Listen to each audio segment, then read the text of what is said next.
Jazz et liberté. Première partie.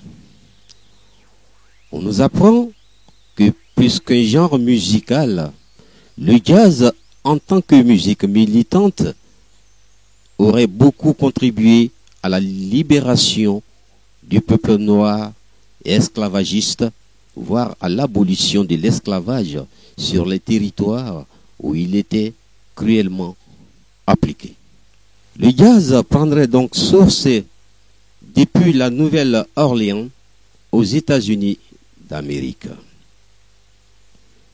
C'est de la communauté noire afro-américaine qu'est né le jazz, comme nous disions, depuis les États-Unis précisément de la Nouvelle-Orléans,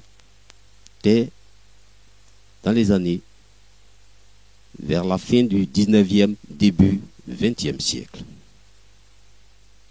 L'esclavage, la traite négrière ou encore le commerce triangulaire. C'est en 1674 que l'esclavage va s'orienter vers le continent africain. Les esclaves noirs seront donc déportés à travers le Sahara vers les pays du monde arabe, vers les plantations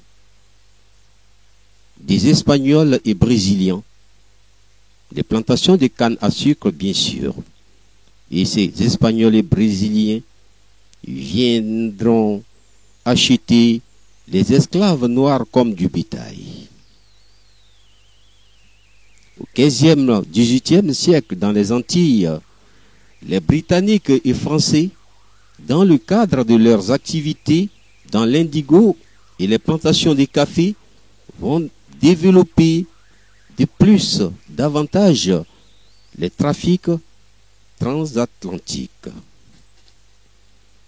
On assistera impuissant dans les embarcations de plus de 427 navires partis de La Rochelle, environ 130 000 captifs africains entassés à bord comme des animaux dans des conditions inhumaines des destinations, des colonies américaines et principalement de Saint-Domingue.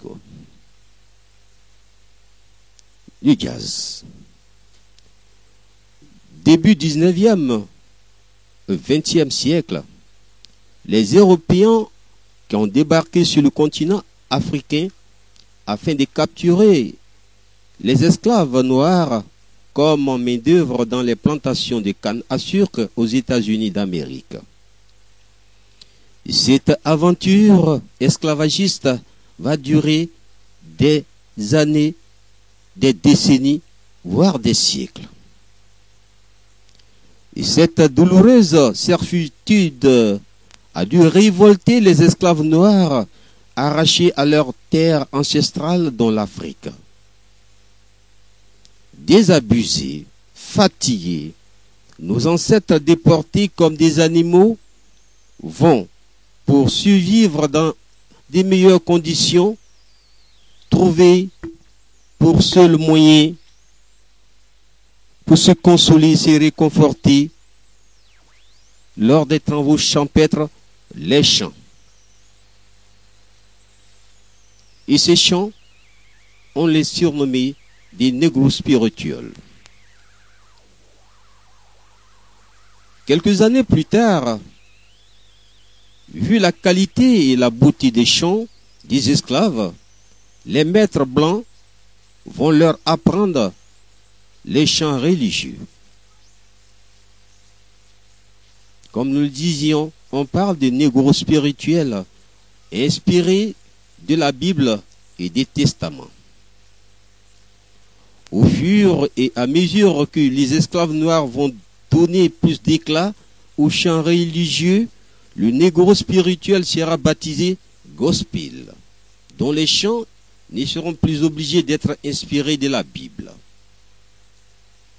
Mais ce fut à la fin du 19e siècle, début 20e siècle, en Louisiane, précisément à la Nouvelle-Orléans, dans le delta du Mississippi aux États-Unis, que du métissage des cultures musicales issues des Français, Allemands, Espagnols et Irlandais, que, à travers des danses dites polka quadrille, faites des fanfares de piano, des chants d'église, que naîtra le genre musical dénommé jazz.